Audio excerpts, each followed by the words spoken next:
Enggak, kita yang jamin. Kita yang jamin. Kita yang jamin tidak ada untuk provokatif, enggak. Cuman semata-mata ceramah untuk agama. Kalau ceramah untuk agama oke lah. Kita nanti akan kita dengarkan dari sini. Kan ada streaming juga. Silakan. Kan gitu. Ya kan? Tetapi di luar sana juga banyak dari teman saudara-saudara kita juga banyak. Tapi kita khawatirkan dari sana ya nanti tidak terjadi. Kan gitu kan? Ya. Jadi gini Bang, kita ini semua saudara. Apa sih yang kita permusuhkan? Apa sih yang kita masalahkan? Yang kita Nyata-nyata jelas musuh kita itu 9 naga. Jelas-jelas musuh kita yang merusak NKRI itu adalah 9 naga. Bukan kita sesama umat muslim, Bang. Tidak masalah itu. Bahasa Indonesia selalu provokatif terus. Diam. Apa itu, Bang? Apa ini? Kita lagi ngobrol baik-baik. Jadi gini, bahasanya yang kami dengar tadi seperti di sana tadi, di apa di legal tadi kan provokatif juga beliau. Giren gitu. Itu namanya Yang dimaksud itu apa sih? Saya sih belum paham. contoh. Kata-kata Mbah, semangat tadi ya. Siap, semangat PWLS, hancurkan si licik. Ya. Siap, hancurkan Pak Lali. Oke.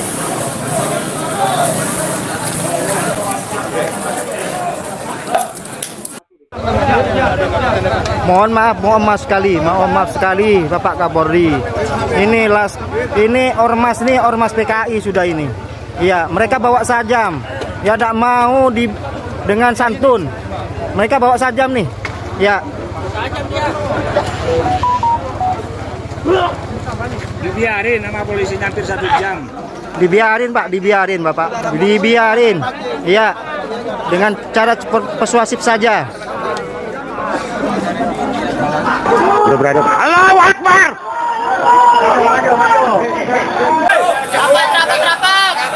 Induk daripada segala setan nih, iblis. Dia sebenarnya awalnya baik. 1000 tahun beribadah naik langit pertama, 1000 tahun lagi naik kedua, 1000 tahun lagi naik ketiga, sampai akhirnya dia selevel dengan para malaikat di langit yang ketujuh. Saat itu kata Allah, inni ja'ilun fil ardi khalifah, aku akan menciptakan makhluk yang baru. Nama makhluk ini manusia. Kata malaikat-malaikat, ataj'alu fiha ma yufsidu fiha, untuk apalah buat makhluk yang baru ya Allah? Wa nahnu nusabbihu bihamdika, kalau nak membuat makhluk yang baru yang bertasbih, kamilah memang selalu bertasbih memuji engkau. Nanti manusia ini bila buat baru, yufsidu fiha, dia buat kerosakan, wa yasfikud dima, dia berperang menumpahkan darah. Kami sentiasa memuji engkau. Allah jawab, inni a'lamu ma la ta'lam, aku tahu kamu tak tahu. Jadi jawaban dari Allah itu misteri, rahasia. Allah tak bagi jawaban aku ciptakan dia begini-begini, tak. Tapi kata Allah, inni a'lamu, aku yang tahu, ma la ta'lamun, kamu tak tahu. Setengah ulama mengatakan, kalau aku ciptakan malaikat, dia bertasbih, memanglah dia bertasbih sebab dia tak ada hawa nafsu. Kalau aku ciptakan haiwan, dia buat salah terus sebab dia tak ada akal.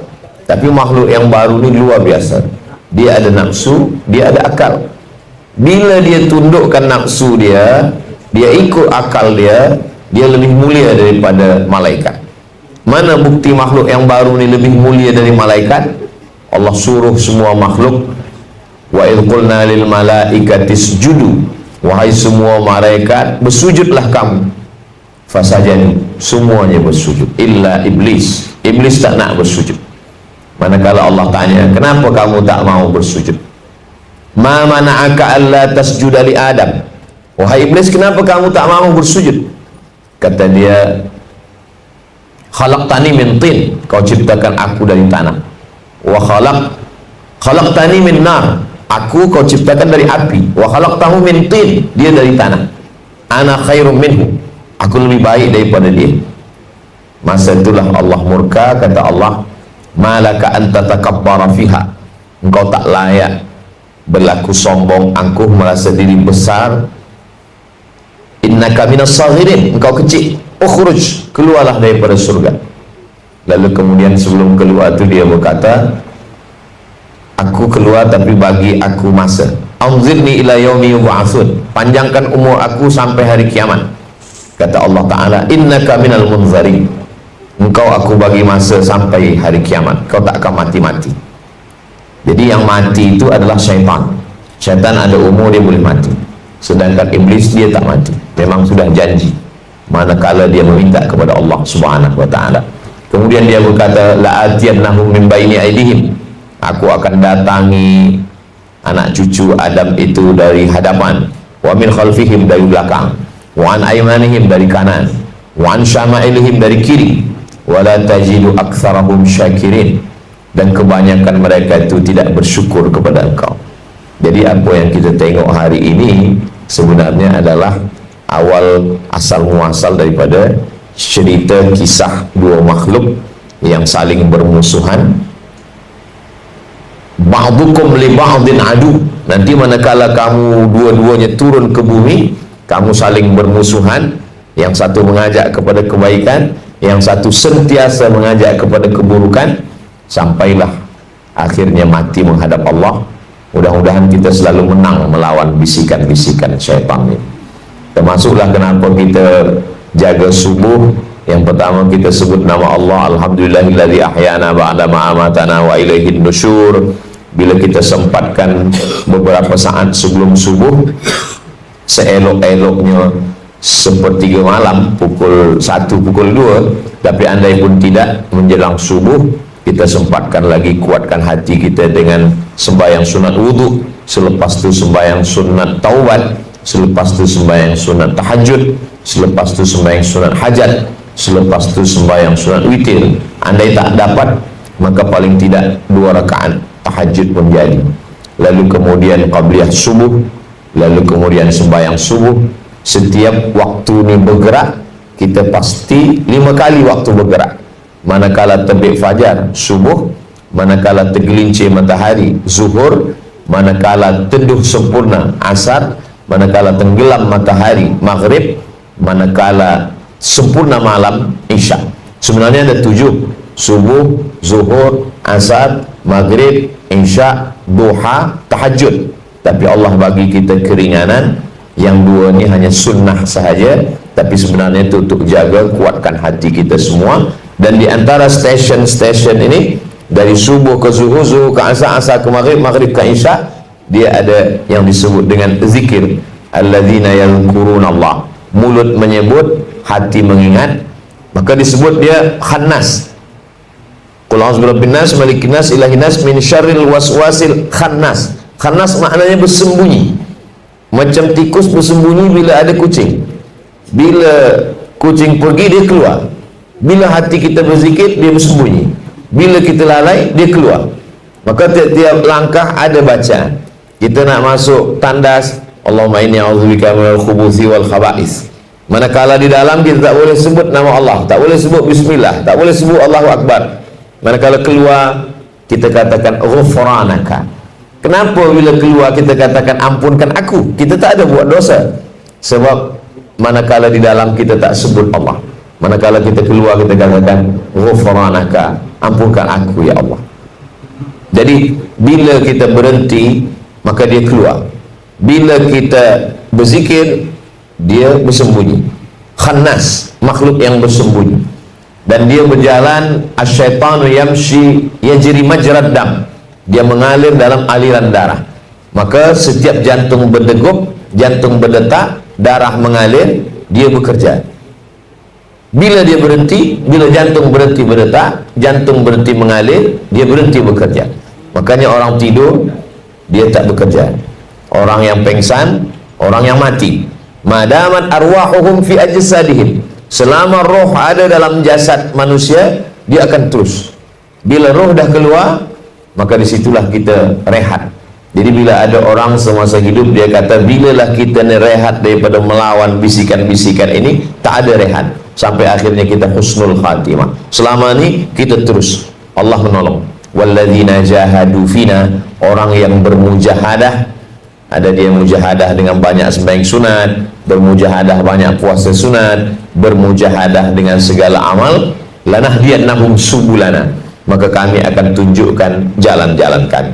Orang dia belum sembahyang, dia kata jangan sembahyang, jangan sembahyang, tak usah sembahyang, tak ada guna sembahyang, tunggu sembahyang lepas tua.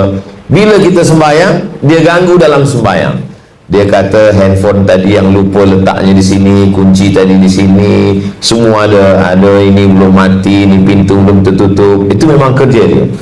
Bila kita lepas sembahyang, maka dia katakan sembahyang engkau yang paling khusyuk, engkau dah penghuni surga, yang lain tu penghuni neraka, engkau yang lebih mulia. Bila dia tak berhasil bisikkan manusia untuk buat jahat, dia bisikkan engkau paling baik. Jadi untuk ke saya, mungkin syaitan tak bisikkan ke saya nak buat riba, nak buat haram, tapi dia bisikkan engkau lah yang paling mulia Abdul Somad, amal engkau banyak, engkau lebih daripada orang lain. Jadi dia sentiasa ada cara-cara. Maka ulama menyebutnya talbis iblis. Talbis ni dia buat sesuatu yang orang sangka tak salah, tapi sebenarnya dia sedang buat salah. Kalau ada orang minum khamar, dia tahu ni salah, tapi orang yang sudah buat baik, dia sangka ini baik, tapi sebenarnya tidak baik. Jadi sebenarnya iblis, syaitan, dia bekerja kepada orang yang dah buat baik itu lebih halus lagi daripada orang yang buat salah. Sebab orang buat salah dia sedar dia salah, tapi orang yang buat baik, macam saya sampaikan tazkirah, dalam hati mungkin saya rasa saya lebih baik, padahal sebenarnya orang yang mendengar, yang beramal jauh lebih baik, lebih ikhlas, lebih tawaduk, lebih ridha, lebih qanaah. Maka suatu ketika Syekh Muhammad Mutawalli Sya'rawi bagi tazkirah. Masa bagi tazkirah, orang datang peluk, cium tangan, semua puji, semua muliakan. Lepas tu jalan balik, Syekh Sya'rawi minta kereta ni berhenti kejap. Lepas tu dia singgah masjid, dia masuk tandas, lama. Lepas tu dia balik, sahabat dia tanya, apa lama betul? Kata dia, aku tadi bersihkan tandas masjid yang kotor. Kenapa begitu? Sebab dalam hatiku aku ada rasa lebih mulia, dimuliakan orang, dicium orang tangan saya. Maka manakala saya bersihkan itu, saya nak rendahkan diri saya di hadapan Allah Subhanahu wa ta'ala. Jadi kita memang ada cara-cara tertentu supaya kita boleh jaga hati kita. Ada amalan-amalan yang ada hanya kita dengan Allah saja yang tahu. Sebab mungkin amalan-amalan ni dah rosak disebabkan oleh sum'ah, disebabkan oleh riya. Riya menampakkan amal, sum'ah mendengar-dengarkan amal. Jadi bila saya nanti menghadap Allah SWT, kata Allah, kata malaikat, amal kau ni dah nampak orang ramai Abdul Somad, pahala tazkirah kau mungkin sudah tak ada lagi, dah dihabiskan oleh viewer, follower dan subscriber. Mesti ada satu amalan yang saya simpan antara saya dengan Allah Subhanahu wa ta'ala. Apa amalan tu? Kita tak bagi tahu, sebab kita bagi tahu nanti orang puji sehingga hilang dia. Jadi sampai bila kita ini terus bermujahadah sampai menghadap Allah Subhanahu wa ta'ala. Saya dimaklumkan bagi tazkirah ni 45 minit. Biasa 1 jam. Ini 45 menit. Lama saya berfikir dari mana waktu 40 menit. Mungkin waktu perjalanan dari Lumut ke KL tadi. Lepas tu kita ada soalan jawab. Yang boleh saya jawab, saya jawab. Yang tak boleh saya jawab, setan berbisik, jawab aja lah Abdul Somad. Betul tak betul orang tak tahu. Tapi Imam Malik bin Anas, guru Imam Syafi'i, pendiri pengasas mazhab Maliki, ditanya 48 soalan, tak sampai setengah dia jawab. Yang lain dia jawab wallahu a'lam bissawab. Hari ini bila ada ustaz jawab wallahu a'lam, esok orang akan tanya, itu ustaz apa? Itu ustaz wallahu a'lam. Saya boleh jawab. Kenapa Ustaz Somad bila kami tonton di YouTube tu semua dia jawab? Sebab yang saya tak boleh jawab tak di-upload. Itulah maka orang tak tahu. Jadi sebenarnya banyak juga soalan-soalan yang saya tak jawab. Sebab yang maha tahu hanya Allah Subhanahu wa ta'ala. Selama ruh bersemayam dalam jasad, jantung berdetak, nafas berhembus, dia bekerja. Tapi bila dah berhenti keluar ruh daripada jasad, maka disitulah baru kita rehat. Maka ar-rahah fil jannah. Ada ungkapan ulama, ar-rahah fil jannah. Rehat kita adalah ketika kita dah selamat keluar dalam keadaan husnul khatimah. Jadi selama itu akan terus ada. Allah bagi kita senjata. Senjatanya sebab dia mengalir dalam aliran darah, fadayyiquha. Dalam aliran darah ini maka sempitkan alirannya. Itulah banyak orang berpuasa sunat. Berpuasa sunat itu mempersempit aliran darah, maksudnya jalan setan. Orang yang sedang puasa dia sentiasa ingat Allah SWT. Dimanapun dia selalu ingat Allah. Maka beza mata orang yang puasa dengan mata orang tak puasa. Bila dia sedang puasa dia akan tunduk sikit, sebab kata dia ni puasa ni, bila nak pandang nantilah lepas buka puasa. Bila dia diajak bercakap, dia takut riba, dia takut cakap aib orang lain, maka dia kata ni sedang puasa. Bila ada orang telefon dia, janganlah cerita aib ni sedang puasa ni. Bila nak bahaskan nantilah lepas buka puasa kita teruskan. Tapi sebenarnya ini adalah bukan menumpuk amal, ini adalah membiasakan diri. Maka bila kita tengok ujian hidup manusia ni sama macam ujian hidup pada nabi-nabi. Jadi kita sesuaikan saja apa yang Allah bagi pada kita ni macam yang Allah bagi pada nabi-nabi. Bila ada orang ada kuasa, sampai semua makhluk-makhluk dalam kuasa dia. Burung-burung hud-hud pun berkuasa dia. Sampai dia dengar semut-semut bercakap. Suatu ketika dia dengan bala tenteranya, dia katakan, tentera stop dulu, jangan berjalan. Sebab apa Nabi? Fatabassama dhahika. Dia tersenyum. Kata tenteranya, kenapa engkau tersenyum? Sebab aku dengar panglima tentera semut sedang mengatakan kepada seluruh tentera semut, udkhulu masakinakum. Kamu semua lari masuk lubang-lubang tanah, sebab pasukan Sulaiman akan lalu. Maka Nabi Sulaiman mendengar, dia tersenyum. Allah tak bagi itu pada kita. Sebab bila Allah bagi pada kita, mungkin setiap hari kita senyum, orang heran. Sebab kita dengar semua makhluk-makhluk. Jadi memang dah makam level tertentu Allah bagi. Lalu kemudian manakala datang burung hud-hud, dia siapkan semua pasukan, tapi ada satu burung yang tak ada. Mana ni burung hud-hud? Kata Nabi Sulaiman. Kata malaikat, nanti dia datang. Manakala Nabi Sulaiman mengatakan la azbahannahu, bila dia tak datang juga, dia tak bagikan hujah alasan, aku akan sembelih dia. Lalu Nabi Sulaiman bertanya, kenapa engkau lama datang lambat? Kata burung hud-hud, aku terbang jauh. Di tempat itu aku melihat ada seorang perempuan yang berkuasa. Dia Ratu Sabah, namanya Bilqis. Maka kata Nabi Sulaiman, kirim bawakan surat ni kepada dia. Itulah surat yang pertama ditulis nama Bismillah. Innahu min Sulaiman, innahu bismillahirrahmanirrahim. Surat itu dibaca oleh Ratu Sabah. Ratu Bilqis pun akan datang. Lalu kemudian Nabi Sulaiman mengatakan, ini Bilqis sedang di jalan dari Yaman menuju Palestin. Saya ingin manakala Bilqis sampai ke istana saya, dia terpukau, dia terkejut. Yang dia tengok adalah kerusi tempat dia duduk dah sampai semula. Maka saat itu Nabi Sulaiman meminta kepada semua bawahan dia, siapa yang sanggup membawakan ayyukum ya'tini bi arsyiha qabla an ya'tuni muslimin. Siapa di antara kamu yang boleh membawa kerusi Bilqis sebelum dia sampai, dah sampai duluan. Sehingga manakala nanti Bilqis sampai, dia terkejut, mana boleh kerusi aku dah sampai duluan sebelum saya sampai. Nabi Sulaiman ingin memberikan kesan yang luar biasa. Maka kemudian waqala ifritum minal jin, berkatalah jin ifrit, ana atika bihi qabla an taquma min maqamik. Sebelum kau tegak Sulaiman, maka kerusi Bilqis dah sampai. Sebelum kau tegak, dah sampai dulu. Lalu kemudian Nabi Sulaiman bertanya lagi, siapa yang boleh lebih cepat daripada ini? Wa qala alladhi indahu ilmun minal kitab. Berkata seorang lelaki, dia bukan jin, dia manusia, namanya Asif bin Balkhiyah. Kata Asif, ana atika bihi qabla an yartadda ilaika tarfuk. Saya boleh mendatangkan kerusi Bilqis sebelum mata engkau berkedip. Maka Asif bin Balkhiyah menang, jin ifrit kalah. Jadi bila hari ini ada orang masih berkawan dengan jin, minta tolong pada jin, sebenarnya jin dah lama kalah. 3000 tahun lalu dia dah kalah cepat dengan manusia. Tapi manusia masih lagi meminta berkawan, minta tolong dan lain sebagainya. Maka kata Nabi Sulaiman, engkaulah yang menang sebab engkau lebih cepat. Hari ini mana yang lebih cepat, itulah yang menang. Maka saya alhamdulillah diberi waktu yang lebih cepat, tapi belum lagi secepat jin ifrit dan Asif bin Balkhiyah.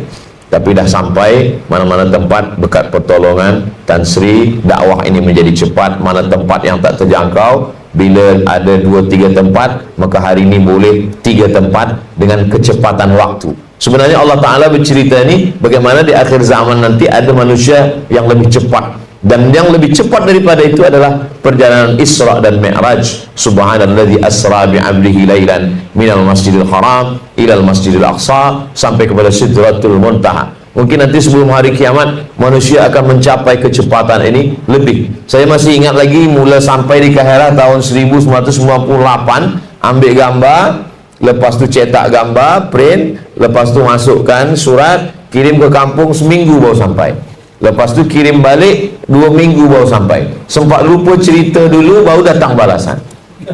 Sekarang adik-adik saya yang ada di Kahira, selepas 25 tahun, 1/4 abad, dia kirim gambar, dia kirim. Tapi baru setakat gambar saja. Nak berkirim kerusi tetap juga sebulan baru sampai. Maknanya manusia berputar, zaman berganti. Apa yang ada Allah ceritakan dalam Quran itu menjadi tantangan bagi manusia akhir zaman.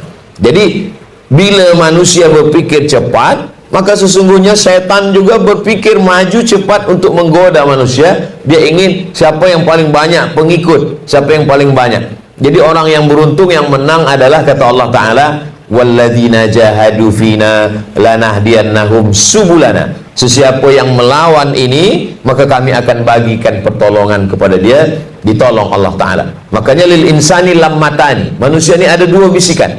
Bisikan yang datang daripada malaikat disebut dengan ilham. Bisikan yang datang daripada syaitan disebut dengan waswasah. Maka kita selalu minta kepada Allah supaya jangan sampai terkena waswasah. Pagi hari, awal subuh, petang hari, awal maghrib, awal malam, maghrib, awal siang, subuh. Maka lepas subuh kita baca biasa, Qul a'udzu birabbin nas, malikin nas, ilahin nas, min syarril waswasil khannas, alladzi yuwaswisu fi sudurin nas, minal jinnati wan nas. Suatu ketika Nabi Muhammad SAW seakan-akan dia sudah melakukan sesuatu, tapi rupanya perbuatan itu belum dia lakukan. Seakan-akan seolah-olah dia sedang melakukan sesuatu, padahal sesuatu itu tidak dia lakukan. Jadi malaikat Jibril datang bagi tahu, ini ada seorang Yahudi yang sedang menyihir. Dia lakukan sihir ini melalui rambut. Rupanya rambut Nabi yang gugur, dia ambil, dia ikat pada 11 simpul tali, lalu kemudian dibuang dalam perigi. Malaikat Jibril bagi tahu. Maka turunlah 11 ayat untuk membuka 11 simpul tali tersebut. Qul a'udzu birabbil falaq min syarri ma khalaq wa min syarri ghasiqin idza waqab wa min syarri naffatsati fil 'uqad wa min syarri hasidin idza hasad. Qul a'udzu birabbin nas malikin nas ilahin nas min syarril waswasil khannas alladzi yuwaswisu fi sudurin nas minal jinnati wan nas. 11 simpul tali terbuka sebab turun 11 ayat. Itulah maka kita baca awal hari lepas subuh, awal malam lepas maghrib, supaya bila ada syaitan jin mengganggu kita, dan semua bomoh-bomoh, dukun-dukun, dia berkawan dengan syaitan sebab meminta kepada syaitan. Syaitan ini mungkin dulu pernah berkawan dengan datuk nenek kita. Selepas mereka meninggal, dia datang ke ayah kita. Ayah kita meninggal, dia datang ke kita. Sebab umur kita pendek, umur dia panjang.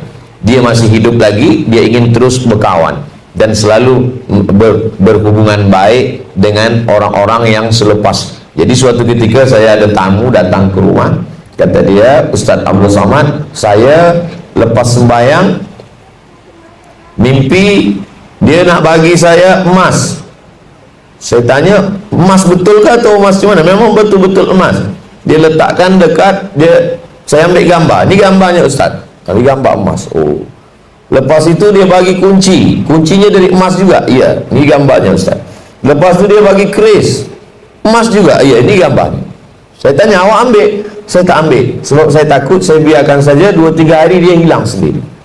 Apa yang terjadi ni Ustaz? Saya tanya. Ayah awak bomo? Tidak. Datuk-datuk dulu memang ada.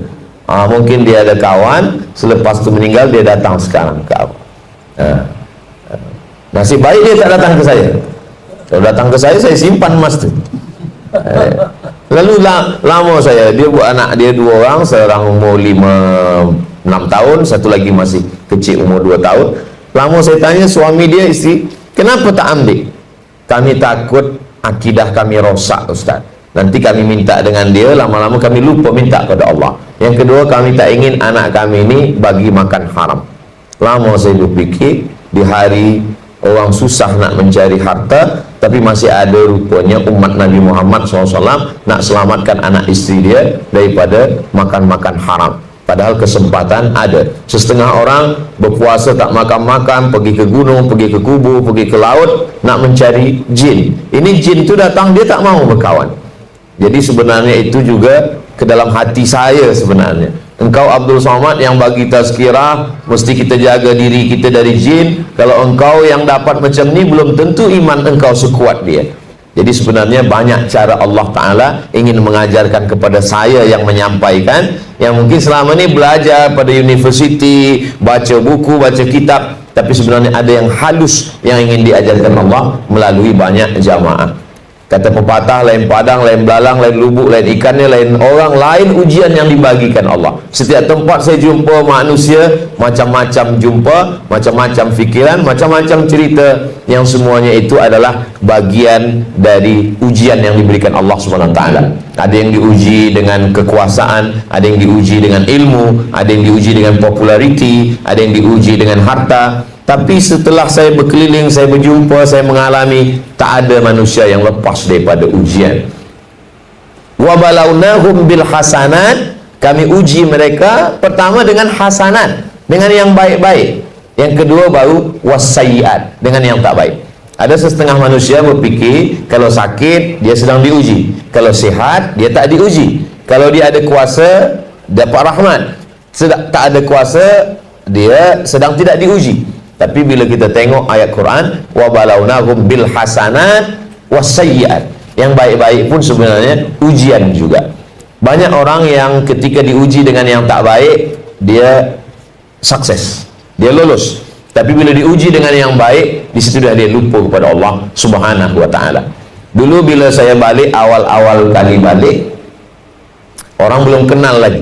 Bila saya pergi ke surau, ke masjid, saya datang awal. Kata pengacara, program tazkirah belum kita mulakan sebab Ustaz Somad belum datang lagi. Pada saya dah duduk di situ lama.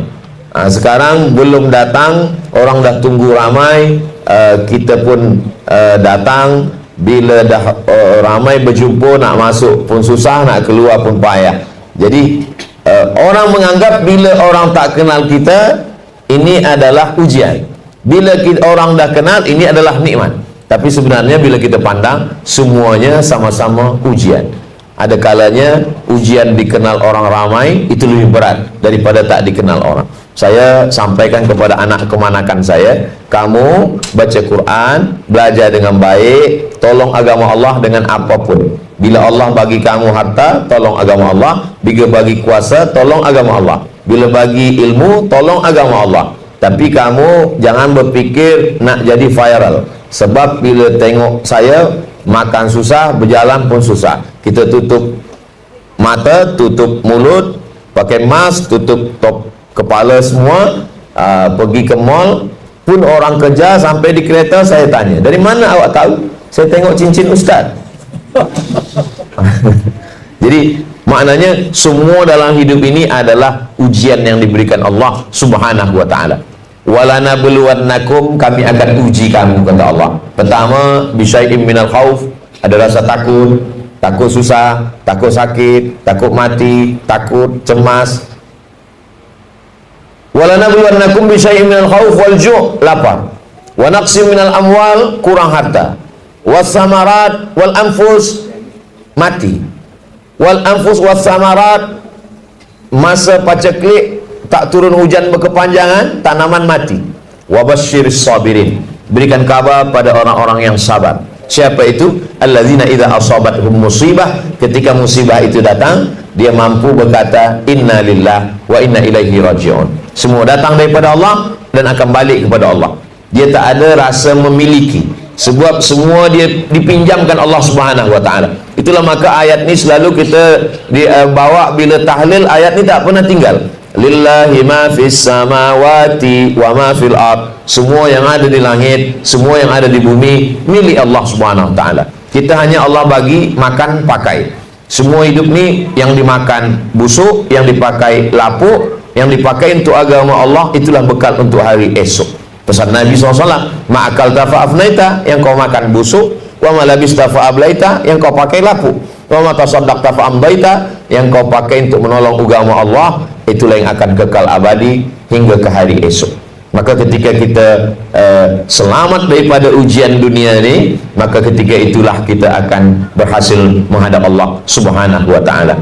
Bila kita baca ulama-ulama itu, Imam Syafi'i misalkan, Imam Syafi'i lahir sebagai seorang yatim. Ayah dia meninggal, lahir di Gaza, Palestin. Mak dia bawa dia pindah ke Makkah. Sampai di Makkah, anak yatim ini belajar kepada Imam Sufyan ibnu Uyainah. Selepas hafaz Quran umur 7 tahun, dia baca hadis-hadis kitab Imam Malik bin Anas. Dia hafaz, nama kitabnya kitab Muwatta, isinya lebih kurang 700 hadis lebih. Selepas itu dia mencari Imam Malik. Dari Makkah dia pergi ke Madinah, dia belajar kepada Imam Malik. Selepas itu kata Imam Malik bagi beberapa keping wang emas. Kata Imam Malik, Syafi'i, kau carilah guru yang lebih hebat daripada aku. Jadi ulama-ulama zaman dulu itu, kenapa murid-murid dia lebih hebat? Sebab dia bagi support. Aku rasa ilmu aku dah cukup, engkau carilah ulama yang lebih berilmu daripada aku. Maka saya ingin mengamalkan itu. Murid-murid saya katakan, kau dah khatam, carilah banyak juga setengah orang. Engkau jangan belajar kepada orang lain, karena akulah yang paling berilmu, tak ada lebih daripada aku. Ketika itu maka sesungguhnya kita sedang diuji dengan sombong. La yadkhulul jannah, kata Nabi, tak masuk surga man kana fi qalbihi, siapa yang dalam hatinya mithqala habbatin min khardalin min kibrin, ada sombong, angkuh, walaupun hanya sebesar biji sawi. Biji sawi tak ada lebih kecil daripada itu. Zaman dulu selalu dijadikan sebagai suatu permisalan. Maka ada orang yang ketika dia mati, dia sangka amalnya banyak, dimasukkan Allah ke dalam surga. Kata dia, aku ni masuk surga sebab amal aku. Malaikat mendengar, lalu malaikat mengadu kepada Allah Ta'ala. Kata Allah, suruh dia timbang satu biji matanya, dan timbang pula amal seumur hidup dia. Selepas ditimbang, ternyata nikmat satu biji mata jauh lebih berat daripada amal dia yang pagi, petang, siang dan malam. Itu menunjukkan bahawa kita tak masuk surga kerana amal kita. Maka kata Nabi SAW, la yadkhulul jannata, la yudkhilal jannata ahadakum amaluhu. Kamu masuk surga bukan kerana amalmu. Qala anta ya Rasulullah, engkau pun masuk surga bukan kerana amalmu? Kata Nabi, wala ana, aku pun tak masuk surga kerana amalku, kata Nabi. Lalu kita masuk ni sebab apa? Kata Nabi, illa ayyataghammadani Allahu bi rahmatih. Kita masuk surga kerana rahmat Allah Subhanahu wa ta'ala, kerana kasih sayang Allah. Itulah maka manakala kita berjumpa bersua, yang kita mintakan rahmat Allah. Assalamualaikum warahmatullah. Bila ada orang mati, yang kita mintakan rahmat Allah. Allahumma fir lahu warhamhu. Maka kita selalu sebut Allah yarham, rahimahullah, almarhum. Makna tiga-tiga ni sama. Allah yarham, Allah bagi dia rahmat. Rahimahullah, Allah dah bagi dia rahmat. Almarhum, dia dirahmati Allah. Bila kita duduk antara dua sujud, 8 yang kita minta. Kita minta pada Allah 8. Rabbi firli warhamni wajburni warfa'ni warzuqni wahdini wa'afini wa'afani. Tapi yang kita minta kedua, selepas dosa kita diampunkan Allah, Rabbi firli warhamni, rahmati, sayangi, kasihi aku. Maka selalu orang ulang 3 kali, ya arhamar rahimin, ya arhamar rahimin, ya arhamar rahimin, irhamna. Engkau yang kasih dan sayang, engkau yang kasih dan sayang, engkau yang kasih dan sayang, sayangilah aku. Sebab kita dapat rahmat Allah, itulah maka kita boleh melawan syaitan. Dengan rahmat Allah, itulah yang membuat hati kita lembut. Dengan rahmat Allah, itu pula yang membuat kita bersaudara. Dengan rahmat Allah, kita memandang makhluk tak ada beza antara kaya miskin, susah, antara rakyat jelata dengan orang yang ada kuasa, sebab semuanya adalah kerana rahmat Allah, kasih sayang Allah Subhanahu wa ta'ala. Bila kita buka Quran, maka ayat yang pertama adalah Bismillahirrahmanirrahim. Tapi bila kita tengok terjemah bahasa Melayu, dengan nama Allah yang maha pengasih lagi maha penyayang. Kasih dan sayang sama, tak ada beza. Rahman kasih, Rahim sayang. Tapi kata ahli tafsir, Rahman semua dapat. Jadi bila kita tengok ada orang tak beriman, tapi dia lebih kaya, dia lebih sehat, dia lebih, itu kena Rahman. Sebab Allah bagi macam orang bagi beras pagi pada ayam. ambil beras, dia taburkan, semua ayam dapat. Ayam baik dapat, ayam tak baik pun dapat. Tapi rahim hanya dapat pada orang beriman saja. Maka bila ada orang terheran, kenapa orang yang minum khamar boleh sehat? Kenapa orang yang mabuk rezekinya melimpah ruah? Kenapa orang yang tak buat baik dia dapat kebaikan? Karena bismillahirrahman, karena rahmat Allah semuanya dapat. Tapi kalau rahim, yang dapat hanya orang-orang yang bertobat, yang beramal soleh. Ada satu surat, kata Imam Syafi'i, seandainya Allah turunkan satu surah ini saja, surah yang lain tak turun, 114 surah, ditahan Allah 113, cukup satu surah ini pun turun, cukup, kata Imam Syafi'i. Itulah dia surah yang paling singkat, selalu dibaca dalam akhir majlis, selalu dibaca selepas khutbah. Wal asri, demi masa. Sebab kita berada dalam masa. Sepas kita lahir, masa kanak-kanak, budak-budak, remaja, belia, dewasa, tua, semua ini adalah masa. Allah bagi kita masa. Allah bersumpah dalam Quran demi 6 masa. Masa terbit fajar wal fajri, masuk waktu subuh wa subuhi idza tanafas, masuk waktu duha wad duha wal laili idza saja, masuk waktu siang wan nahari idza tajalla, masuk waktu petang wal asri innal insana lafi khusri, masuk waktu malam. 2 kali Allah sebut dalam Quran, wal laili idza yaghsha wal laili idza saja. Sebab kita berada dalam waktu petang, pagi, siang, malam. Saya awal datang hari Jumat, hari Khamis, masuk hari Jumat, semua hari ini Sabtu, esok tak terasa dah Ahad. Lepas tu balik nanti di rumah 3 hari, lepas tu pergi lagi ke Pulau Madura 4 hari, balik lagi ke Riau 3 hari, lepas itu pergi lagi nanti ke Kalimantan Timur 4 hari. Saya biasa keluar 4 hari, hari Jumat, hari Sabtu, hari Ahad, hari Isnin. Kalau keluar hari Khamis, balik hari Ahad. Berbagi semua waktu ni kita bagi. Ada waktu untuk keluarga, ada waktu untuk dakwah dan lain sebagainya. Lalu lepas itu kata Allah, semua rugi. Wal asri innal insana lafi khusri, semuanya rugi. Sebab waktu ni hilang, percuma, hilang macam awan yang dihembus angin, debu dihembus angin, habis, tak ada bermakna. Tapi masih ada lagi 4 orang yang waktu dia bermakna. Illal ladzina amanu, beriman, wa amilus solihati, beramal soleh, wa tawasaw bil haqqi, dia bagi wasiat nasihat kepada kebenaran, wa tawasaw bis sabri, dia bagi wasiat nasihat pada kesabaran. Hanya 4 orang ini sajalah yang beruntung. Dan alhamdulillah selama beberapa hari kita berjumpa, yang kita pakai pun 4 ini. Amanu wa amilus solihati wa tawasaw bil haqqi sekarang, wa tawasaw bis sabri, senantiasa sabar ketika kita diuji oleh Allah Subhanahu wa taala. Lalu sampai bila? Sampai akhirnya kita menutup mata. Keberanian, ketakutan, masa yang diberikan Allah, kalau sudah dikasih Allah, tak boleh siapapun yang merubah. Seperti kertas, ada pena, kata Nabi, rufi'atil aqlam, pena dah terangkat, wajaffatis suhuf, kertas dah kering, tulisan di lauhul mahfuz dah kering. Kalau tak mati, kata Allah, tak mati. Saya pergi di sembahyang, kata imam masjid, Ustaz Somad, saya baru balik dari Melaka, orang Riau, pergi ke Melaka berubat. Lepas tu saya balik dari Melaka, kata doktor di Melaka, saya ni Ustaz hidup hanya tinggal 2 bulan lagi. Dah berapa lama Tuan Imam? Udah 2 tahun. Mungkin doktor tu dah mati duluan. Artinya apa? Kalau tidak, kata Allah, tidak. Innama amruhu idza arada syai'an ayaqula lahu kun fayakun. Saya selalu dinasihatkan oleh jamaah, Ustaz jangan terlampau sibuk. Saya tengok Ustaz kurus, Ustaz banyak musuh, bila di pesawat jangan minum air, takut kena racun, nanti itu ini segala macam. Banyak yang mengkhawatirkan. Ikhtiar ada pada kita. Kita tetap berusaha, kita makan ubat, kita berdoa, bertawakal, minta, berselawat, berzikir. Tapi keputusan akhirnya lil insani ma tamanna, manusia hanya berangan-angan. Walillahil akhirat wal ula, keputusan akhir tetap pada Allah Subhanahu wa taala. Keyakinan itulah yang membuat kita kuat. Kalau hati kita kuat, maka yang lain tak boleh melemahkan kita. Semua orang melemahkan kita, tapi bila kita hubungan kuat dengan Allah Subhanahu wa taala, amanu wa amilus solihati, keyakinan dalam hati, maka itulah yang membuat kita kuat di hadapan Allah. Maka selalu kita katakan la haula wala quwata illa billah. Tiada daya, tiada upaya, tiada kekuatan melainkan bersama dengan Allah Subhanahu wa taala. Abu Bakar Siddiq dalam gua manakala dia hijrah tu ketakutan. Bila orang kafir musyrik ni tengok kita, dia tangkap kita, dia bunuh kita, kita mati ya Muhammad. Kata Nabi SAW, la tahzan.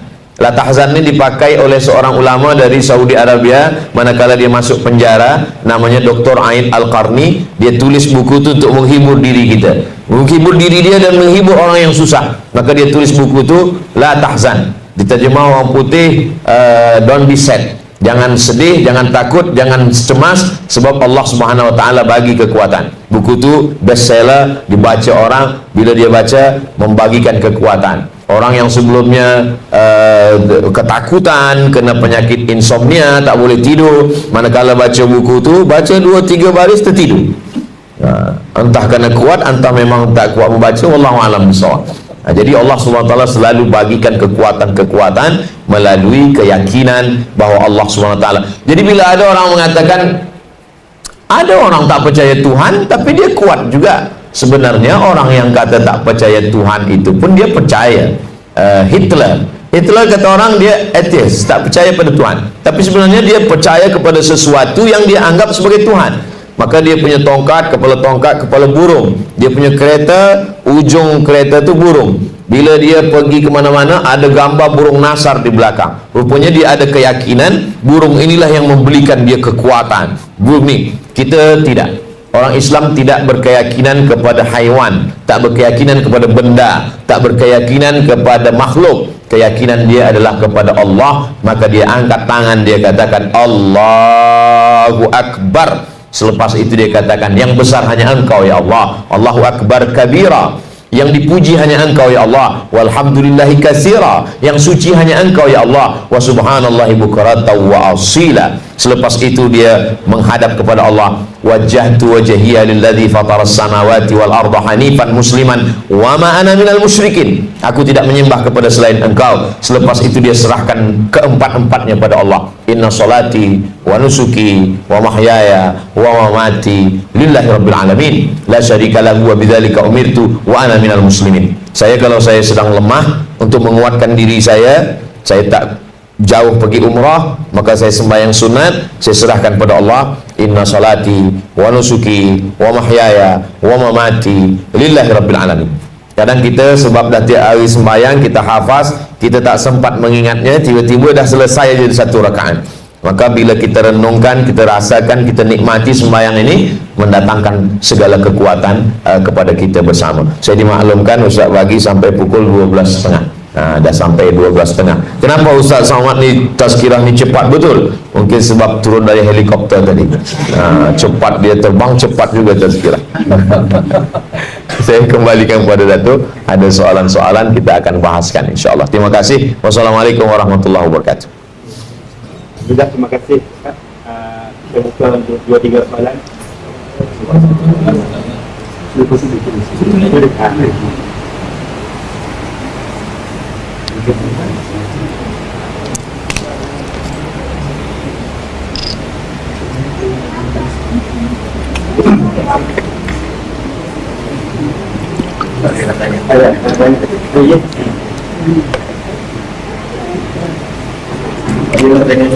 Boleh ya? Boleh. Assalamualaikum Ustaz. Waalaikumsalam warahmatullahi. Saya ada soalan lah. Baik. Ada setengah orang tu, dia tak sembahyang waktu. Ya. Dia sembahyang jemaah dia pergi. Ya. Ada pula tu dia sembahyang jemaah dia tak pergi, sembahyang waktu dia buat. Ya. Jadi macam mana nak istilahkan orang yang macam ni? Ustaz? Ya. Apa dia punya takrif dia orang yang macam ni? Dia sembahyang waktu dia buat. Ya. Sembahyang jemaah dia tak nak pergi. Dia macam tak nak pergi lah. Ya. Tapi sebab ada setengah tu dia sembahyang waktu dia tak nak buat, sembahyang jemaah dia pergi. Macam mana ada attitude dia nak katakan orang macam ini? Kedua-dua orang ni merasa dia betul, dia tak salah. Yang salah tu yang tak sembahyang, kata dia. Bila kita tanya, kau ni kenapa tak sembahyang Jumaat? Aku lebih baik daripada tak sembahyang, kata dia. Jadi kita mengukur, ada standard. Yang 1 meter tu 100 cm. Bila kurang daripada itu, maka beragama ni kita tak ikut perasaan. Yang diikut ni adalah dalil. Macam mana orang yang tak sembahyang Jumaat? Man tarakal jumu'ata, siapa yang tak sembahyang Jumaat, salasa marratin, 3 kali berturut-turut. Man tarakal jumu'ata salasa marratin tahawunan, tak ada uzur, tak ada alasan, tak ada sebab, taba'allahu ala qalbi, Allah mengunci hatinya, tertutup pintu hati. Azab yang paling kita khawatirkan adalah tertutup pintu hati. Itulah yang disebut dalam Quran, khatamallahu ala qulubihim. Yang pertama kali tertutup hati, selepas hati tertutup, wa ala sam'ihim, telinga tersumbat, wa ala absarihim, mata. Hati, telinga, mata habis. Summum, bukmun, umyun, pekak, tuli, bisu, buta, la ya'qilun, tak boleh menengok kebenaran, la yarji'un, tak boleh balik ke pangkal jalan. Jadi sembahyang Jumat tak boleh tinggal. Tapi Ustaz semalam tak sembahyang Jumat, saya musafir. Saya sembahyang zuhur jamak takdim masa nak pergi ke Lumut semalam. Tapi ada uzur sebab musafir. Lalu kemudian orang yang tak sembahyang Jumat, dia datang, kemudian dia tak sembahyang, maka sesungguhnya la kafarata laha illa dzalik. Sembahyang tak boleh ditebus dengan umrah. Menangis pintu Ka'bah, utang sembahyang tak boleh selesai. Maka sembahyang yang lampau-lampau yang lalu, 4 mazhab sepakat, Hanafi, Maliki, Syafi'i, Hambali, wajib diqadha. Nabi pernah mengqadha dari mula subuh, zuhur, asar, maghrib, dia buat isyak. Manakala perang Khandaq. Perang Khandaq ni parit lebar digali. Ini Makkah, ni Madinah. Kata Salman Al-Farisi, Farisi orang Faris, Persia. Kata Salman, ya Rasulullah, ada tak turun ayat strategik kita nak menghadapi orang Makkah? Kata Nabi, belum ada. Kalau gitu kita pakai strategik perang dari Persia. Macam mana? Kita gali parit lebar, nanti kuda orang Makkah tak boleh melompat. Okeylah, kita gali. Pada perang yang dahsyat itu tak boleh solat sebab menghadapi. Nabi qadha semuanya pada, tapi jangan ni jadi dalil nanti jam qadha semua. Maka sedang Nabi pun tidak meninggalkan sembahyang. Jadi yang jadi standar kita adalah Nabi Muhammad SAW. Ati Allah, taat pada Allah, wa ati'ur Rasul, tengok pada Rasulullah SAW. Orang yang tak tahu kita bagi tahu. Orang yang tak tahu dia mesti cari tahu. Jangan sampai berbuat terus-menerus, bertanya tak tahu, merasa benar, kita sedang dalam kesalahan. Itu namanya tersesat di jalan yang lurus. Itu yang kita khawatirkan. Saya, bila saya tak tahu, saya tanya pada yang tahu. Bila pernah saya baca, saya jawab. Tapi bila kita tersalah, kita perbaiki, maka itu baik. Kedua-duanya tak betul. Orang yang tak sembahyang Jumat, ni dalilnya dia tak betul. Orang yang tak sembahyang, dia tak betul. Yang betul adalah dia tetap sembahyang dan tetap sembahyang Jumat. Sekarang banyak aliran macam-macam. Ada yang tak sembahyang sama sekali. Dia pejam mata, dia ingat saja Allah. Lepas tu kata dia tak. Bila kita tanya, awak kenapa tak sembahyang? Sebab ada najis di badan kita. Bila kita sembahyang ada najis, maka sembahyang tak sah. Maaf, di dalamnya ada najis. Maka bila ada najis, kita tak sah. Sembahyang kamu semua tak sah. Mula-mula kita nak nasihatkan dia, mendengar dia bercakap, kita pun jadi ragu juga. Sebab tak belajar fiqh.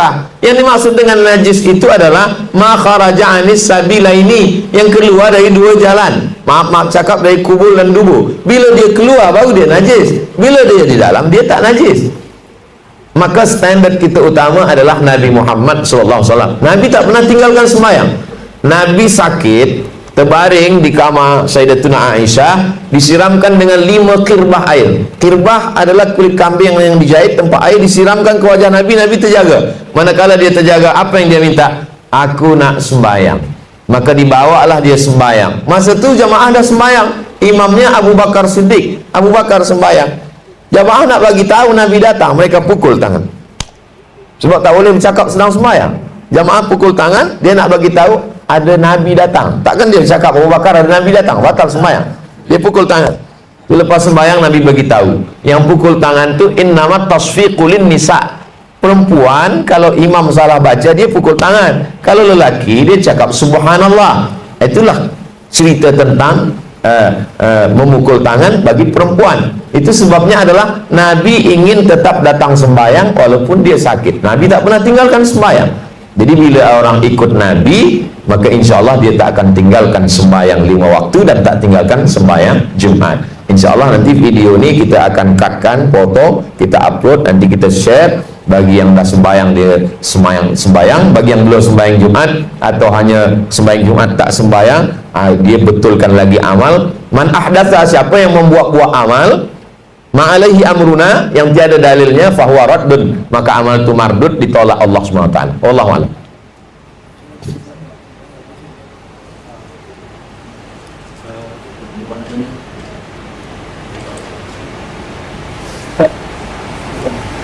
Saya tanya jangan jamak Jamak. berapa masa kita Baik, saya jawab dulu. Ada jamak saja, ada qasar saja. Yang pertama jamak saja, tak qasar. Saya jamak zuhur dengan asar. Asar saya tarik ke zuhur, zuhur 4, asar 4. Nanti maghrib 3, isyak 3. Bila saya tarik asar ke zuhur, jamak takdim. Bila saya undurkan zuhur ke asar, jamak takhir. Jamak saja. Yang kedua, qasar saja. Saya sembahyang zuhur 2 rakaat. Nanti saya sembahyang asar 2 rakaat. Nanti saya sembahyang isyak 2 rakaat. Qasar saja. Yang ketiga, jamak qasar. Asar saya tarik ke zuhur, saya sembahyang zuhur 2 rakaat. Lepas itu saya sembahyang asar 2 rakaat. Jamak qasar. Saya amalkan yang ketiga ni. Saya jamak qasar. Bila saya boleh jamak qasar? Bila saya melampau batas 89 km. Di mana kami boleh tengok 89 km? Nama kitabnya Al-Fiqhul Islami wa Adillatuh, yang menulisnya Syekh Wahbah Zuhaili. 89 km, 88 poin sekian, kita bulatkan jadi 89 km. Bila nanti ada ustaz sampaikan 82, 83, 85, 87, mungkin dia baca kitab lain. Saya pakai 89. Saya dari Pekanbaru, Riau, Sumatera ke Semenanjung lebih. Sebab setengah orang ada juga cakap, Ustaz, saya tetap tak nak jamak. Kenapa? Sebab saya naik pesawat, pesawat terbang. Saya jamak kalau naik unta. Yang ditengok tu bukan kita nak naik unta, nak naik burak. Yang ditengok ni adalah ada musafir. Selama musafir melalui 89 km, maka kita dah boleh jamak qasar atau qasar saja atau jamak saja. Kurang daripada itu kita tak boleh jamak qasar. Lalu kemudian berapa hari? Maka hitung kiranya 20 kali sembahyang, 4 hari 4 malam. Jadi bila saya sampai hari Khamis, Jumaat, Sabtu, Ahad, jadi esok saya masih boleh lagi jamak qasar, 4 hari 4 malam. Bila berterusan sampai ke hari Isnin, maka pada hari Isnin zuhur saya tetap 4 rakaat. Sebab masa itu saya dah mukim, saya tak musafir lagi. 4 hari 4 malam dalam kitab Al-Fiqhul Islami wa Adillatuh. Kurang daripada itu tetap. Tapi Nabi SAW 19 hari di Mekah. Manakala Nabi datang dari Madinah, dia pergi ke Makkah pada tahun 8 Hijrah, turun ayat idza jaa nasrullahi wal fath. Masa itulah semua orang Makkah masuk Islam. 19 hari Nabi di Makkah, dia qasar terus. Zuhur 2, asar 2, isyak 2. Kenapa 19 hari? Tadi kata Ustaz sama 4 hari 4 malam. Sebab Nabi tak tahu bila dia balik. Jadi kalau saya datang ke Kuala Lumpur, saya tak tahu bila balik. Saya nak jumpa Tan Sri. Rupanya Tan Sri sedang berada di luar negara. Bila saya tanya Datuk, kata Datuk tak tahu bila balik. Tiket saya open, tak tahu bila nak balik. Maka saya qasar terus. Ini maknanya balik ke kampung saya. Sebab ada setengah orang, dia pakai pikiran dia, dia qasar terus. Bila tanya, kenapa awak qasar? Saya musafir. Musafir apa? Hidup ni musafir, kata dia. Kita tak tahu bila mati. Ini bukan berakal, ini namanya berakal-akal. Jadi kita ikut saja. Maka orang kalau dia belajar fiqh, terus dia tak belajar tasawuf, dia tak belajar akhlak, dia akan gunakan kecerdasan akal dia untuk mengakal-akali agama ni. Tapi bila dia belajar akhlak, dia malu pada Allah Subhanahu wa taala. Maka kita ikut aturan ini, 89 km, kita selama 4 hari 4 malam, kita jamak qasar. Wallahu a'lam.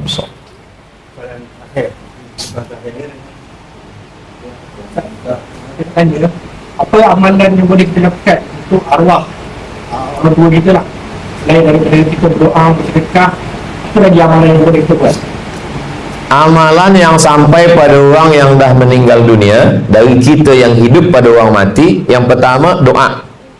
Apa dalilnya? Dalilnya kata Nabi, bila engkau lalu di makam Baqi, wahai Aisyah, baca ini: Assalamualaikum ya ahla diyaril mu'minin wa inna insyaallah bikum lahiqun yarhamullahu al-mustaqdimin wal mustakhirin nasallallahu lana wa lakumul afiyah. Tak ada ke yang pendek Ustaz? Assalamualaikum ya ahlal kubur. Lebih pendek lagi tak ada lagi. Nah, maka saya kenal ke tak kenal, tiap kali saya lalu nampak saya kubur, Assalamualaikum ya ahlal diyar. Tadi masa naik pesawat terbang saya tengok, nampak apa tu? Kubur. Masa di Lumut saya nak baca kuburan Cina. Tak jadi. Tadi dari Lumut ke Manjung tadi ada lalu. Sebab kita dah selalu asal nampak baca, nak terbaca tak jadi baca. Assalamualaikum ya ahla diyar minal mu'minin wa inna insyaallah bikum lahiqun yarhamullahu mustaqdimin wal mustakhirin nasallallahu lana wa lakumul afiyah. Assalamualaikum ya ahlal kubur. Maka salam tu dibagi 3. Salam yang pertama wajib kita jawab, itu bila kita jumpa orang. Assalamualaikum, waalaikumsalam. Salam yang kedua tak boleh dijawab. Salam manakala sembahyang imam. Assalamualaikum warahmatullahi. Jangan kita jawab waalaikumsalam. Salam yang ketiga kita tak mendengar jawabannya. Itulah bila kita lalu di kubur. Assalamualaikum ya ahlal kubur, kita tak dengar. Bila kita dengar, kita pula ikut dengan dia. Yang kedua yang sampai itu adalah zikir, tahlil, tasbih, tahmid, takbir. Ya Allah, sampaikanlah pahala tasbih, tahmid, takbir, tahlil pada almarhum, pada arwah. Mana dalilnya? Nabi ambil pelepah korma, dia belah dua, dia cucukkan. Kata sahabat, kenapa ni ya Rasulullah? La'allallah an yukhaffifa 'adzabahuma ma lam yaibasa. Selama pelepah korma ni belum kering lagi, maka pahala tasbih pelepah korma ni sampai. Maka kata Imam Nawawi dari mazhab Syafi'i, kalau pelepah korma saja tasbihnya sampai, apalagi lah tasbih bacaan Quran orang beriman. Itulah dalil bahwa tasbih sampai. Maka kita selalu dalam tahlil, la ilaha illallah, ya Allah sampaikanlah pahala tahlil kami. Yang ketiga, bacaan Quran. Apa dalilnya baca Quran ini sampai? Kata Imam Syafi'i, diambil riwayatkan oleh Imam Nawawi, nama kitabnya Riyadhus Shalihin, wa in khatimul Qur'ana, seelok-eloknya dikhatamkan sekhatam Quran.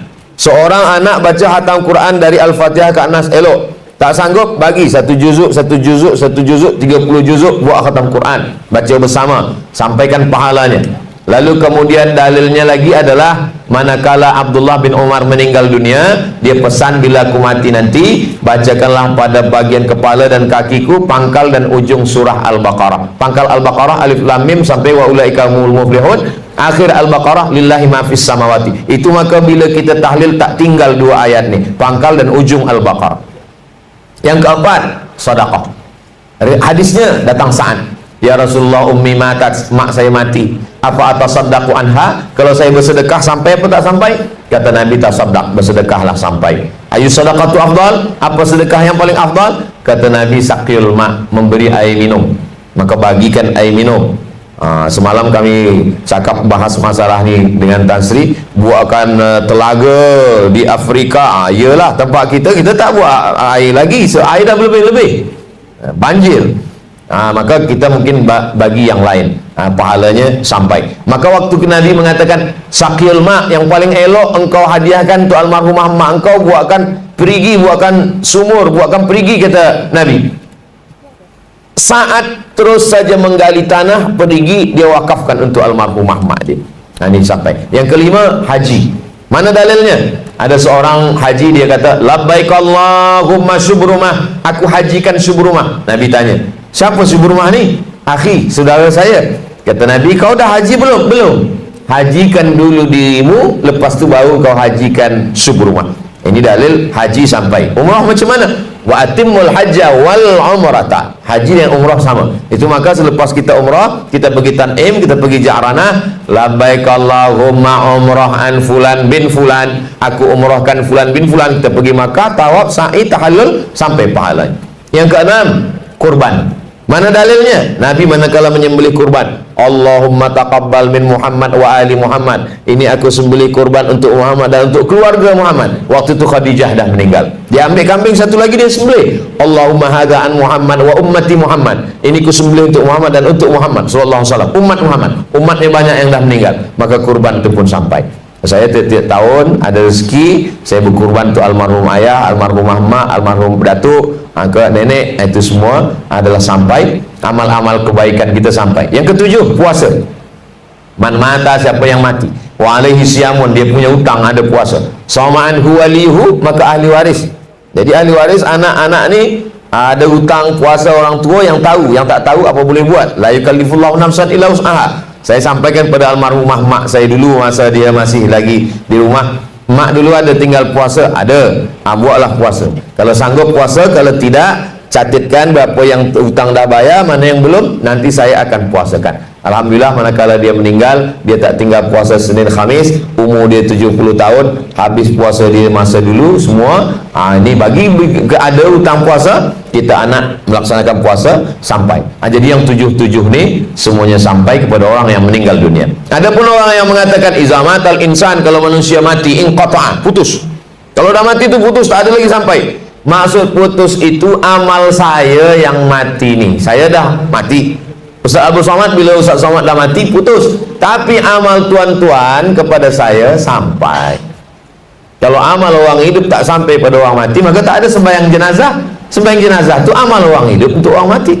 Yang tak sampai itu adalah saya kalau dah mati, maka saya tak boleh beramal lagi. Tapi amal saudara-saudara saya, maka sampai kepada saya. Itu tentang amal kepada yang dah meninggal. Minta satu tambahan ini. Terima kasih. Sebenarnya adakah roh yang meninggal tu satu bagi mereka? Ada orang kerasukan setan, kerasukan. Bila ditanya, kamu ni siapa? Aku adalah datuk kamu. Sebenarnya kamu ni siapa? Aku ni Ustaz Abdul Somad. Ni cerita Ustaz Abdul Somad dah meninggal di Riau. Ada orang di Kuala Lumpur, bila ditanya, siapa? Aku Abdul Somad. Betul ke Abdul Somad? Iya. Kalau memang betul Abdul Somad, apa yang ingat? Ke Lumut naik helikopter Tan Sri. Apakah itu Abdul Somad? Bukan. Itu bukan Abdul Somad. Sebab roh Abdul Somad dalam kuasa Allah SWT. Jadi yang masuk tu apa suara dia, suara Somad? Itu namanya jin qarin. Sebab bila manusia lahir, ada jin yang ikut dengan dia, namanya qarin. Qarin maksudnya selalu bersama dengan dia. Bila saya mati, jin qarin ni tak mati, dia tetap hidup. Jadi bila ada orang yang kata aku boleh panggil arwah, yang dia kata panggil arwah tu, yang dia panggil roh tu, roh tu lah yang menjawab itu. Ada pun roh orang yang meninggal dunia dalam kuasa Allah Subhanahu Wa Taala. Di mana letak roh itu? Roh tu letaknya di alam barzah. Apakah betul roh tu boleh balik ke rumah malam Jumat? Kuasa Allah Ta'ala. Ada roh yang boleh balik dengan izin Allah SWT. Ada roh yang boleh datang. Ada roh, bahawa roh tu menengok, ya, roh mak saya, roh ayah saya sedang menengok saya hari ini berkumpul dengan orang baik-baik. Mana dalilnya? Ada dalam Quran. 3 yang menengok amal saya. Wa qul i'malu, beramallah engkau, fasayarallahu amalakum. Yang pertama menengok amal saya Allah, yang kedua Rasulullah, yang ketiga wal mu'minun. Kata ahli tafsir dalam tafsir Al-Quranil Azim, namanya Imam Abdul Fida Ismail Ibnu Katsir, orang beriman yang menengok guru saya, orang tua saya dari alam barzakh, menengok amal saya. Jadi bahawa orang yang sudah meninggal boleh datang menengok, melawat, ya, tapi bahawa ruhnya boleh dimasukkan kepada manusia, itu tak betul. Itu semua tipu-tipu, bohong-bohong. Jadi dulu pun rupanya di Perancis, di Paris, di Europe, ada yang mengaku boleh memanggil roh ni. Kebetulan waktu itu ada ulama dari Azhar, namanya Syekh Muhammad Abduh. Syekh Muhammad Abduh datang ke Paris, berjumpa dengan guru dia, namanya Syekh Jamaluddin Al-Afghani. Mereka di Paris membuat majalah, nama majalahnya Al-Urwatul Wusqa. Sebab Raja Mesir menghalau dia, menganggap pembangkang, dia dihalau, dia pergi ke Paris. Sampai di situ adalah orang yang mengatakan boleh memanggil roh. Syekh Muhammad Abduh pun datang, dia datang. Syekh Muhammad Abduh, ya, Kamu nak panggil roh siapa? Kata Syekh Muhammad Abdul, tolong panggilkan roh Nabi Isa. Aku nak tanya dia mati di mana. Kata orang ni, roh lain boleh, roh ini spesial ni tak boleh. Kata dia, tolong panggilkan roh Nabi Muhammad. Aku nak tanya mana hadis sahih, mana hadis dhaif. Kata dia, roh-roh yang biasa je lah. Ni roh VIP ni agak susah sikit. Tipu-tipu, bohong-bohong. Kalau lah ini, tapi bahawa roh orang tua kita boleh dia datang, boleh dia balik. Ada roh yang diletakkan Allah Subhanahu Wa Taala ke dalam perut burung dalam surga, dia terbang hinggap ke mana dia suka. Ada roh yang diletakkan di satu tempat yang baik, Illiyin namanya. Ada roh orang jahat diletakkan tempat yang tak baik, Sijjin namanya. Ada roh yang ditiupkan balik ke kubur untuk menjawab pertanyaan mungkar dan nakir. Ada roh yang ditiupkan balik ke kubur untuk menjawab salam keluarganya. Jadi roh ini kuasa Allah. Yas'alunaka 'anir roh, mereka bertanya kepada engkau tentang roh. Qulir ruhu min amri rabbi, katakan roh urusan Allah Subhanahu Wa Taala. Kitab yang paling sempurna tentang roh ini ditulis oleh Imam Ibnu Qayyim Al-Jauziyah, judulnya Roh. Sudah diterjemahkan ke dalam bahasa Melayu, Roh, Ibnu Qayyim Al-Jauziyah. Kitab ini dah diteliti research di University Imam Muhammad Ibn Saud Riyadh. Seorang yang meneliti namanya Dr. Bassam. Dr. Bassam ini dapat PhD di Riyadh sebab meneliti kitab ini. Kitab ini baik sekali dibaca tentang roh. Di mana roh, apa kerja roh, macam mana roh, berapa lama roh hidup. Jadi kita baik yang baik-baik, insya-Allah rohnya akan baik. Kita lebih lama di alam barzah daripada di alam dunia. Di alam dunia 60, 70, 80, tapi di alam barzah beribu-ribu tahun. Jadi apa yang kita buat sekarang ni, kita nak ingin di alam barzah kita tu kita tenang, selesa, ada amal yang mengalir, bina masjid, Islamic Center, buat baik, wakaf, semua mengalir sampailah hari kiamat, sampai kita menghadap Allah SWT. Wallahu a'lam. Alhamdulillah, terima kasih kepada Ustaz. Semoga dengan selama dan sama tadi diterima dan kepada kita semua. Sebelum saya tutup majlis, saya minta Tuan doa sikit keberkatan majlis kita pada. Sebelum berdoa, elok beristighfar, selepas tu baca Fatihah, selepas tu selawat. Kenapa beristighfar? Sebab kita mengaku banyak salah. Kenapa baca Fatihah? Bertawassul dengan kemuliaan surah Al-Fatihah. Kenapa berselawat? Sebab doa tak sampai bila tak melalui Nabi Muhammad sallallahu alaihi wasallam.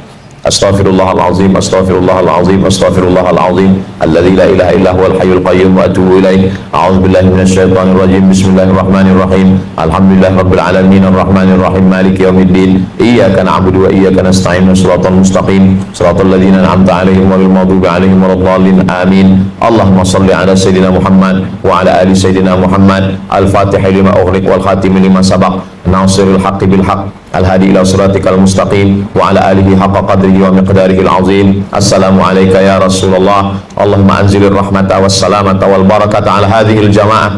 Turunkanlah keselamatan, kerahmatan, kebaikan, ampunan, keridhaan, keikhlasan kepada seluruh jamaah ini ya Allah. Wa khususan ala sahibi hadzal bait, bil khusus kepada Tan Sri, Puan Sri, keluarga semuanya, jiran, sahabat, kawan. Barik lana fi arzaqina, berikan berkah pada rezeki kami.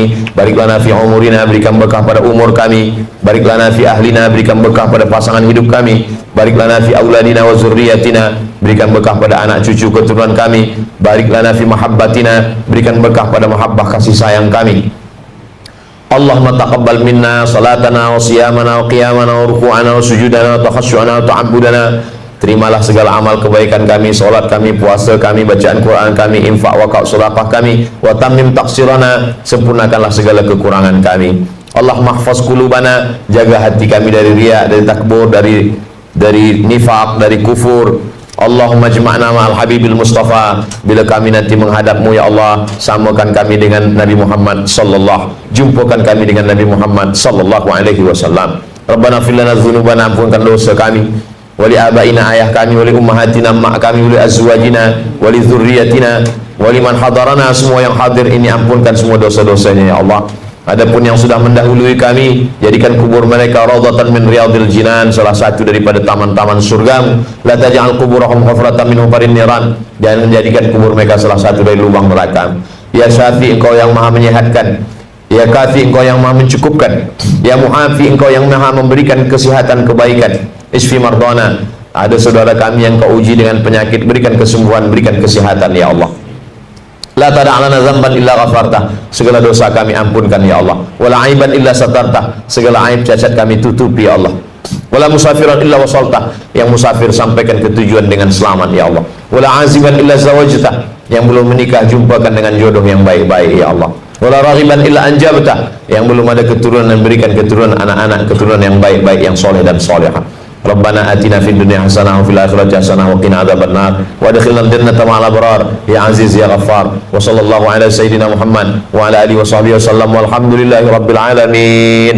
Taqabbalallahu minkum minna wa minkum taqabbal ya karim. Sik to, sampean rabi ping pira? Ping kalih. Ping pindho Mas iki. Nggih. Ping telu.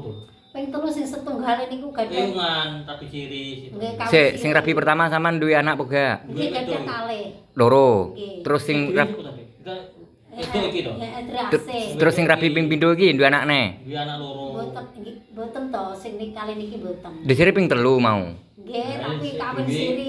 Ya masih kawin siri kan duwe anak to gak? Ayo iki anak wedok iku. Nggih, niku wedok niku. Wis tak Sing, kawino iku. sing saiki iki. Nggih. Iku sing ora mbek kawin siri. Nggih. Sing kawin asli mbiyen Asli duwe anak loro. Kalih. nek kawin iku ora ono jenenge kawin siri, kawin sah gak ono. Nggih. Nek nikah siri. Nikah siri. Nikah siri. Terus niku kula dipelosoro setengah mati disadu indas kula niki disadu. Karo sapa? Nggih kali rakyatan kula Sing nikah siri kuwi. Nikah siri nggih. Perkarane apa? Cemburu niku. Dalah, mergane nek wong cemburu iku cintane besar. Lah nggih tapi kula terus timbang aku dipelosoro mati ngene. Gak deh, sampean kok seneng roba rabi ae to, Nduk. Lah sakjane nggih mboten seneng lah berhubung rakyatan kula sing keril. Nakale perkara mlosoro. Sik, aku tak teko. Sing rabi pertama sampean kok ora dadi to? Nggih. Dua anak loro. Nggih. Kok gak dadi alasane apa? Ngeten sing rakyatan kula sing kriyen nggih. Aku tak lunga ya Dik ngono ya. Tak lunga pirang wulan, cetai pirang wulan 3 wulan ngene. Iya 3 wulan ya wis ndang mulai ya lek wis oleh kaya ndang mulai. Terus kajenge mantuk mboten angsal wong tuane, terus kula dipedhetaken ditinggal 15 tahun. Dicerai sampean. Mboten disai mboten apa. Ya Allah. Iku sing pertama. Nah, terus mari ngono sampean rabi nikah siri. Nggih. Nah, sing kuwi sampean pedhot maneh perkara apa? Niku lha nggih cemburu niku kalih mantuk Cemburu. proyek niku. Oh. Terus kula disadui sepatu. Ya Awak Allah. kula ya aboh. Cek, sampean kan rabi ping 3. Nggih. Nah, aku kan mek pisan tok. Nggih. Sampean pasti duwe pengalaman. Bedane sing pertama mbek sing kedua iku bedane piye? Mboten beda terus aku ya sami mawon. Mosok, Nggih, maksudnya sabare nggih sami. maksudnya iku lho. Sik. Sing dhisik. Sing bojo sing sik iku rasane iku lho, rasane iku Rasane Bet- wong loro lho. rasane bedane iku cara ngono iku apa ya? Cekelane iku lho, cekelane iku beda to ora? Kacak to ora. beda. Bedane piye? Gedhe sing ndi? Ndak aku pengin. Lah jenenge wong golek ilmu kok aku iki golek ilmu. Ya beda nggih suwangi. Ya wis. Cara ngono lega sing ndi cara ngono. Iku loro. Sing loro padha. Nah sing saiki, sing mas saiki piye? Niki umpur sek kok kalih kula. Sek ya? 100% kula nek tinggal iki mboten tega. Atos endi cara ngono. Enak iki to. Penak iki. Alhamdulillah. Wis Alhamdulillah, cocok. masukku ngene lho, dunya akhirat sampai nang surgane Gusti Allah. Amin. Ya mbek emase ngono ya. Ojo gonta-ganti neh. Mboten Mas, Mas niki. Nek emase ping pira sampean Rabi? Pindho iki to. Pindho. Nah, berarti padha-padha duwe pengalaman. Saya tekok sampean. Bedane bojo sing pertama mbek sing saiki rasane piye? So penak iki. Penak iki ya. Beda. Bentuke padha apa gak? Bentuke padha apa gak? Beda wae padha. Beda ya. Beda, bentuke beda. Mergane kan aku rabi pisan iki jenenge wong golek ilmu iki piye to? Nggih. Ngono lho, tukar ngaulo jenenge. Nggih. Wis padha ora judune. Ora judune. Kuwi meni biyen-biyen iki dudukno wong tuwek to. Mas. Oh. Aku lho. Wong tuwek iki wis mati kabeh. Lanang wedok. Jadi sampean mbek mbak iki tuwek mbake ya? Mbak kula to nggih, kacek. Tapi sampean kowe cak aku sing parono iki sampean iki tak kira ngono iki tuwek iki. Desa kepiro? tak kira iki sampean iki maratuwane Mas Yono. Desa iki kok yo kowe tok enom. Lak mono. Ngono Dik, iki adikmu ya ngono. Nggih. Tonton-tontone ngono. Kula teng rumah sakit nggih masih ten proyek nggih ngaten. Mbak Sri, Kuwi adikmu. kuwi apamu? Ya Allah iki lho bojoku tenan Mbak Sri. Lah kok bojono mlang cah iki ora oleh bojono kula ngoten. Tenan kok. Ada ilmu apa? Wong sampean iki wong sampean iki sejak loro iki lho. Nggih. Wong sampean iki dhisik iki cara nganu iki dadi rebutane wong lanang. Nggih. Nah to, Nggih. sampean nang proyek iki dikejar-kejar wong lah cara dilirik wong iki to. Nggih. Kandhane kok Masih kula pertama di bunga desa iki. dibetoni kita masih ten nggih marang kula nggih dianak tiyang tapi kula Ora gelem ya. mboten purun, mboten ate nglakoni nakal. Berarti sampean sing nikah ping 3, nggih. sing kawin ora ketung. Nggih. Nah to. Pindho. Kawine maksudnya Pindho iki karo Asli ya pindho. pindho kan. sing asli. Sampean duwe surat nikah ya? Nikah asli to. Iki asli nggih. Kawin siri bisa. Ini asli waduh. Aku yo Lah duka kok masuk kula nggih ngaten. Ambek Mas iki gak pengin duwe anak sampean. main Ampun, duwe ilang. pun mboten bulanane.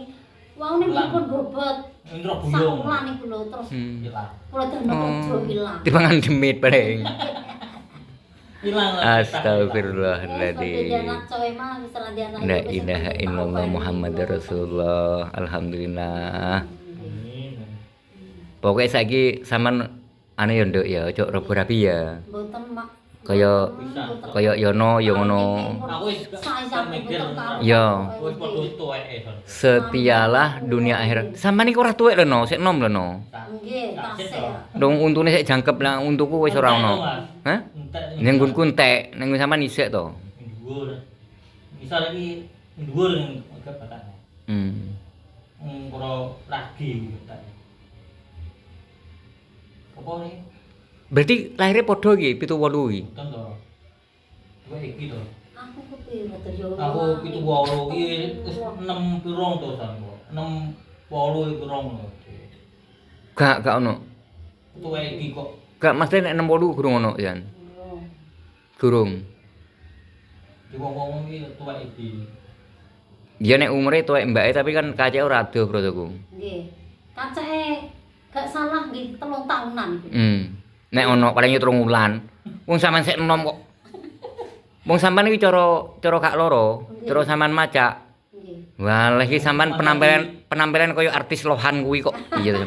Lho aku maune proyek iki kok etek-etek terus. aku ngene, pertama roh mbake iki to. Iki mertuwane duduk tapi kok wong iki koyo artis drakor Korea koyo ngono to. Tenan aku nyawang sampean koyo artis drakor Korea. Roh Korea apa gak? Kok tak takono Mas Antok engko. Drakor Korea. Masak. Maya dulu lagi Kula loro. nggih apa Mas? Macet Panti terus. kudu tiyang iki bejo kali Mas niki. Sampean sering digudo. Nggih aku. Berarti sing gudo sampean ora demit tok ya. Ya wong barang ya. Mas, aku terus digodho wong ya. Mari umum. Gak tau. Apa iki maca apa nggih Piye cek. coba.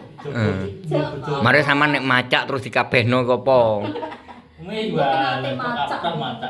Nek menor ya. Ndung. Proyeknya yo terus ngono iki. Macak terus. Lha bayarane gak entek-entek nang pedake no. Mboten nate itu Mas. Saiki jeng iki lho loro iki lho. Wis ketang macak ya. Mboten nate lepenan nggih. Hmm. Los gundul Bos. Awas dan. Wane wae. Ya Allah. Wane ndi urung ono wane. Pun ya. Isih akeh aku. Insyaallah Mas. Lha ngono nek gak kudungan ya kok. Lah koyo cah SMA kok jar aku. Kayak cah lagi lulus kuwi. Wis. Foto mah gadah putung kok. Iya tapi awake sampean sik enom lho. Nek nyogo kula malah wayu. Malah wayu ya. Nggih nyogo kula. Lha wong anake sing anake je. Nggih. Kowe maca iki bojone. Iri. Cemburu. Iya, Macak iki lho. Mas wayu tenan nggih. Gak gelem dadekno mantuku dhisik. Mboten semerep kok. Lah iya ya. Lah gek cara roh ya. Nggih kanca kula nggih ten mriki to kenal sampean. Sopo jenenge? Supri. Jupri loran ngono mae. Nggih. Kenal to aku. Nggih. Kuwi jejeran bojoku. Nggih dereng. Apa dereng Gua mereka binti-binti lan pun waras. Bulan mereka. Dia wah nang apa buah nang tidak nang Lamongan kono. Dhisik. Nggih. Dian kroyo kono. Moro nggonku. Nggih mantu nyuguh kulon kita setunggal itu.